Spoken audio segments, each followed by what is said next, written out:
আমাদের সাথে যে অ্যাকর্ড হয়েছে, এত বছর হয়ে গেল, এতদিন হয়ে গেল, অ্যাকর্ডটা কেন হচ্ছে না? একবার এক একটা অ্যাকর্ড যখন হচ্ছে না, সেই অ্যাকর্ডে কি লেখা ছিল?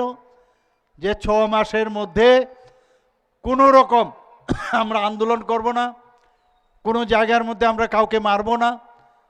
ডে 1 থেকে, যেদিন থেকে এই অ্যাকর্ড হয়েছে তারপর দিন থেকে শুরু বিভিন্ন জায়গায় মারপিট, সন্ত্রাস ইত্যাদি করছে।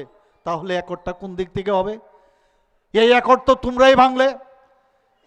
তারপরও ওনাদের সাথে আমি ভালোভাবে কথা বলেছি, আমাদের সরকার ভালোভাবে কথা বলছে, কিন্তু এমনভাবে একটা দাদাগিরির যে একটা চিন্তা যে আমাদের ছাড়া চলবে না, সেটা তো কোনো অবস্থায় ভারতীয় জনতা পার্টি সেটাকে কোনো অবস্থায় সেটাকে মানবে না, আগামী দিনেও মানবে না। গায়ের জোর দেওয়া হবে না। যদি থাকতে হয় সহাবস্থার মধ্যে সুন্দরভাবে থাকতে হবে।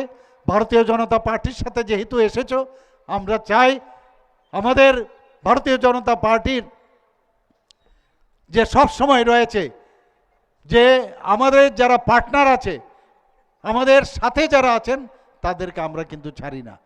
কেউ যদি যেতে চায় কোনো নো প্রবলেম, কিন্তু আমরা অ্যালায়েন্সের যে ধর্ম, সেই ধর্ম আমরা পালন করি। কেউ যদি অ্যালায়েন্সের ধর্ম পালন করতে না চায়, এটা তাদের বিষয়, আমাদের সমস্যা নাই।